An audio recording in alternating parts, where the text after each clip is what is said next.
Hello, it's TruthSOSeeker here. I'm back, I guess, for a little update video. Uh, I've been in the background mostly just seeing how the new balance has been coming along, and I have to say I'm mostly satisfied from what I've seen. And the big things that have been fixed are that I personally cared about were units picking up money. They're doing it, I think, a lot more responsively now. In particular, whenever you have multiple units trying to pick up from a single pile. I haven't personally noticed them not pick up money, though I have noticed sometimes they still do take longer than normal to, pick up. Like they'll walk up to it, they'll stand in front of it, and they won't pick it up. But I have noticed that that is less of an issue now, and I'm happy to see that. Another thing that I noticed that has been fixed is the canister shells on the tanks. Um, they said they fixed it, and it's been they've been trying to fix it for so long. I think they've almost got it down. I do notice that sometimes the canisters they may not fire. It's very rare though. It's much more consistent, and the tanks are much more responsive in that regard too. I feel like the tanks are basically usable now. Is what I'm getting at. While I still do see every now and then a canister tank won't fire. It's a lot more rare. Um, to get on for the actual buffs and nerfs, I think the Hornet needed buffed. It was definitely underused. I'm really happy to see that. And also, I'm just gonna do a quick rundown through this because as far as buffs and nerfs, I could more or less care less as long as nothing is broken to the point of unplayable, and I'll get to that because they have done some things that hopefully will get fixed in the what I'm assuming will be a very soon patch. That's why I'm making this video now, just before this patch drops, because I wanted to do this originally, but I didn't want to. I wanted some time to actually analyze what has been going on. I've been making posts in the forums, but I feel at this point this is just to kind of let you guys know what I'm feeling, because at this point the patch is going to be coming out, so it's too late for me to use this video to try and influence anything. But I have, like I said, made some posts. But anyway, Condor, it definitely needed to do less to buildings. It was a building killer, and I understand that the Condor isn't that good to begin with in terms of the late game and whatnot, but the way they've redesigned the ultimate units, I think, is really good. Same thing with the Scarab. It was a little underwhelming, even whenever you would normally try and get it. Like I said, the Hornet needed reworked. It was not effective at all. It's now very usable. Let's see. The Spartans, I agree with this. I think that even now, I'm still wondering, maybe just another 5% or another 10% to health and DPS. It feels like they're still a little bit underwhelming to me. Restoration drones. I really could care less about that. Hellbringer. I noticed they actually gave a buff to the Hellbringer. I think it's interesting. I didn't really think that they needed anything else. But I'm not going to really complain about this. I think it's going to take more time to actually see how useful this is. I haven't used Hellbringers that much. But I did kind of feel like they were not used enough. Maybe this will help them. Canister shells. I mean, you look at how they're naming everything, and then you get to canister shells for the tanks, and then you have like all of this after it. But yeah, I read over all of this, and basically just what I had said here applies to this. They've been trying to adjust things to get them more in point. But what really made me happy, in addition to all of the patch notes that has come out, is the buffs to the leaders. And I was actually thinking Anders, Isabel, Forge, these people, they just kind of weren't touching them anymore. And I was actually really surprised to see them buff Anders like this. Her R&D now... Oh, is that the one for this? Yes, it is. Okay. Yeah, R&D now only takes 2 points instead of 3, which I thought was a really interesting change. And, of course, that's going to give her a huge buff. because, you know, she can do researches much quicker. I know it's cheaper, but the biggest point of her buff is that it's quicker.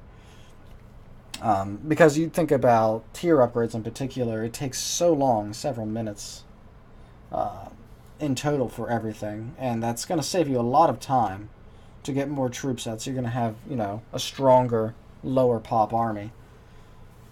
And I think that's fair. Sentinel Network, I've noticed this in my games that I played as her.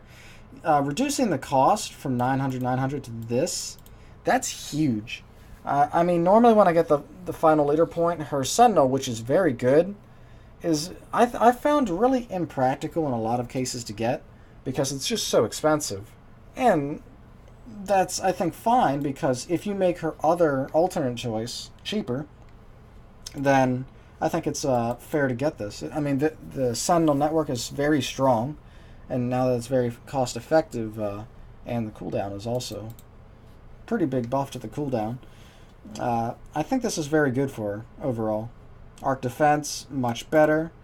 I heard someone told me that the damage was increased, but I don't really see that here.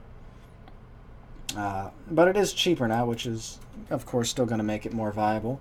And the cooldown was also slightly reduced. Retriever. Damage tripled. I saw it, and I'm like, whoa, that's something. I was doing some tests with a friend, and I honestly am really satisfied with how the Retriever is right now. It does very well against many units. I actually think maybe the damage is a little too strong, but the anti-air does deal with it good enough. So I think that's all good.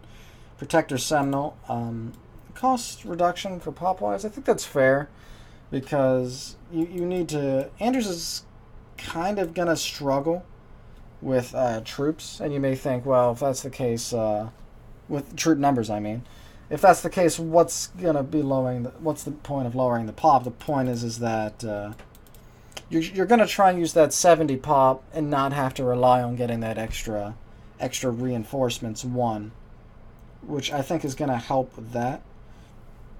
Damage increased by 10%.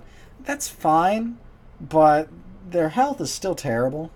And even if you increase the damage, they still suck against infantry.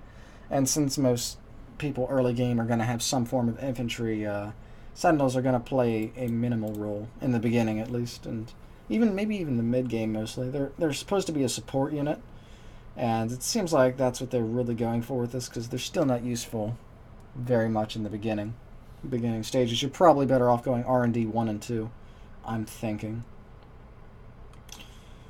Sergeant Johnson, don't really care about him too much, but it seems like overall he's gotten a buff. I'm still not sure. I've heard people saying that his Mantis are really strong and how his late game is really good, but I haven't seen it. I still don't really understand it. Forge. Now, I've been wanting to main Forge and Anders. Those are the two people I really like in this game. I also wouldn't mind playing Cutter. I'm definitely more of a UNSC fan than a Banished. Forge has been really, really buffed. Like, everything he's got. His Pelican's cheaper. I think the cooldown was reduced basically to 2/3 of the time.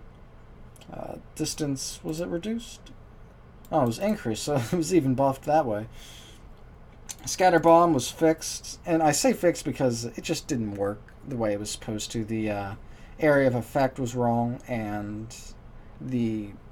what would it be? The charge up time for whenever it deploys the scatter bomb, it took too long, and you could just walk out of it so easy. I think it fires faster now, and the area of effect is more specific. Cooldown reduced. Cost, I believe, was reduced. Yep, it was reduced both times, and damage increased by 10%. So that's pretty good. And here is where a lot of people had... This is one of the two big problems that they've had with this patch. The Forge Hog HP, that's fine. Well, it's relatively fine. But the special ability damage increased by 300%. Now, just when I read that, I was like, whoa. That's a big buff. And I wasn't going to judge, but a lot of people were saying even before the patch went live that it was going to be broken, and it turns out it was very broken. Really, I mean, other than Forge and another exploit that people came up with, you really can't play any other leaders right now. And that's a big turnoff to me. I personally, and I was playing Forge for a little bit, trying to just, go with it. I'm like, okay, at Forge Mirror, you can do the Forge Hog. It's a little annoying that you have to do it, but it's what the meta's going to be right now. But the next exploit that people found, I did not like it at all. And I'll get to that then. But Forge Hog was broken. There's two things that need to be fixed for this game to be playable, this is one of them. I'm hoping they address that in the patch in a few days to come. May even be tomorrow or the day after. Grizzly pop reduced, and area of effect increased by 60%. Damage increased by 30%. Building multiplier reduced to compensate. I think that's fair. I've noticed in the past that the special ability of the Grizzly, and I talked with Elias about this. We were talking because the canister tank, that's more useful in actual engagements with enemies. But I always called the Grizzly's special ability the anti-building upgrade, because that's all I ever used it for, because you can't ever really use it on troops, because I mean, you push Y and it fires this really slow firing missile, and its area of effect is so bad. But I've been using it in actual games recently, and I've definitely noticed that it's more effective. It's definitely much more considerable to get it for combat now, the special ability for the Grizzly. And I'm really happy that that's a thing now. I think Forge is actually a lot more competitive now. Maybe make the anvil round 200%, 150%, somewhere in that ballpark. And I think Forge is still going to be very reliable. I really like playing with him, and not in that way. Don't, no. But I think he's going to be much better this time around. Kinsano. I actually laughed when I saw Kinsano was nerfed. I thought that was pretty funny. I actually don't know why they nerfed her. I actually felt she was underpowered as she was. I don't really like Kinsano, so as you could probably have tell from my previous videos, but I don't think she deserved the nerf. I think she's honestly fine where she is. Her flame wall DPS was increased, so you could, I don't know, it feels like maybe the Kinsano Cyclops is buff. Maybe it's roughly equal, but since these two drops were her bread and butter, I feel like that's a pretty big nerf to her, honestly. Jerome needs to die. Master John, what was this? This is overall a buff. I'm kind of okay with that, but the Inspire combined with Time for Heroes is, I think, just extremely strong. If anything, you gotta either take away the damage, or, well, maybe not take away, but heavily reduce the damage or speed. I honestly think that the Inspire buff for Jerome combined with Time for Heroes is just a crazy big advantage to have. I can deal with it fine right now because of Forge's the Forge Hog, but it's proven to be, I think, a little bit too strong. We'll have to see. I'm assuming once Forge Hog's fixed, we'll be able to truly evaluate the abilities of each hero and each leader. And that's why I've been mostly slowing down on playing again, is because the game's in a mostly unplayable state right now. Cutter was actually nerfed pretty big. Cutter's raid speed bonuses reduced a huge amount, 15 to 25%, 12 to 20%. That's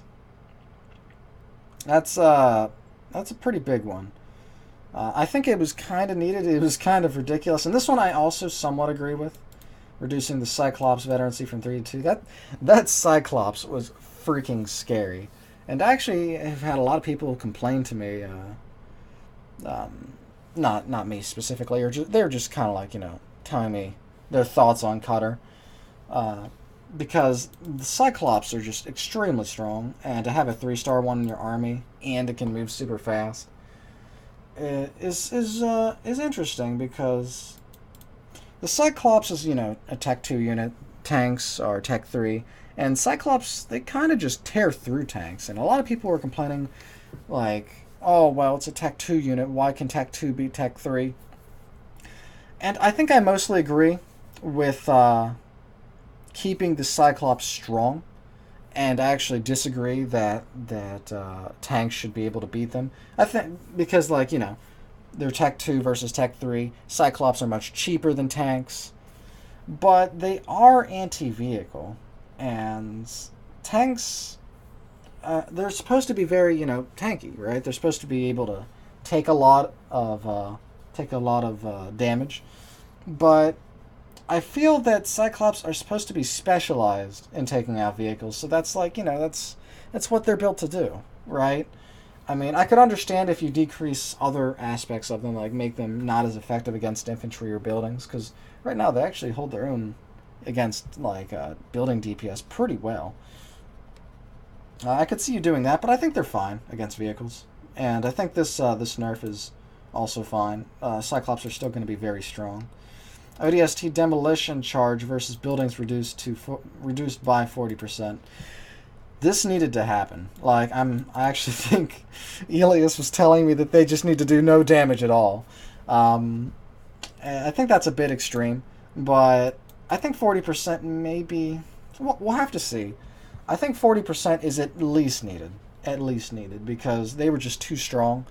For you to be able to just run up, throw charges, and destroy a building, that's crazy strong for the 3rd leader point. And I'm really happy to see that happen. And we'll see how it goes now. I think, because the thing is people will say, well, Cutter needed this to fight Banished. The way I see it is Banished in general is just overpowered right now, or was. Because Cutter killed all other UNSC. He just ripped them into the ground, in my opinion. Maybe Jerome could have fought, but, like, I think these changes are going to allow other UNSC players to try and fight a little bit more. Onto the Banished, though, later. Or maybe even now. I'm not sure if that's what we're on now. Banished. Maybe we are. Maybe. Okay, so Banshee. They have been nerfed to oblivion. Fuel rods deal 30% less damage versus anti-air and 30% less versus infantry. That needed to happen. Plasma cannons now deal 20% less damage to infantry. And I can tell you from experience, Banshees are no longer meta. Like, I've seen them in action. I've tested with them. In my opinion, and I mean, this could change, but from what I looked at, I don't see Banshees being effective anymore. They could be light. You could, build them on the side or something, but they definitely are not going to be the core anymore. And a lot of cases, or a lot of games you saw from some previous tournaments that they carried, like, people built nothing but them, but that's not going to happen anymore, I don't think. Teleport needed to be nerfed, and it has. Level 1 cost increase from 150 to 200. Cooldown increase from 90 seconds to 130 seconds. Distance reduced by 30%. Shorten maximum distance to make it easier to cast. Okay, that's fine. This needed to happen for a long time. I'm surprised they're actually just now getting around to it. And I'm really happy to see it, because as a Banished player myself, Atriox main, I abused Teleport to no end, and that was such a big thing Banished had going for them. Rip Colony. But you could actually even argue this is a small buff to Colony, because this is going to mostly impact Shipmaster, because Shipmaster was a great user of this, but it's also going to affect the other Teleport users. And I'm hoping this is going to reduce cheese potential, mainly due to the cooldown increase. Cost isn't going to really mean much, and distance is not really going to mean much either. I'm most actually concerned about the time, because this allowed you to teleport in mass succession. This is why, again, I say this was affecting Shipmaster most, because combine a short cooldown on teleport with a short cooldown on extraction, and you have cheese potential there. So that's why I say that this is mostly directed at Shipmaster. But it's also a nerf to the other Covenant. Shipmaster. Okay, so teleport level 2 cost reduced from 400 to 350. Max distance reduced by 20%. Shorten maximum distance to make it easier to cast. It's actually funny, when I have used Shipmaster, I always did feel that teleport level 2 was too expensive. Even though, cheese and all that. But the huge jump from 150 to 400, just to make the range slightly, the selection circle bigger, that seemed like a little too much for me, and I never really understood it. I think this is reasonable. I understand why they did it. Max distance reduced by 20% to try and keep him in line. Colony. Hunter's Brand, slowing effectiveness, reduced from 60% to 40%. I honestly was really surprised this is all they did. I think that they needed to reduce damage. We'll see how it goes. I know this is one of Hunter's or Colony's strongest weapons, in my opinion. Because, once you hit level 3, it's red bars all units, basically. We'll see how it goes. He did have Devastating Host, nerfed pretty hard. Hunter's Veterancy reduced from 3 to 2. Wraith Veterancy reduced from 2 to 1. Hunter's Devastating Host, was one of Colony's other very strong weapons. If you tried to boom into Devastating Host,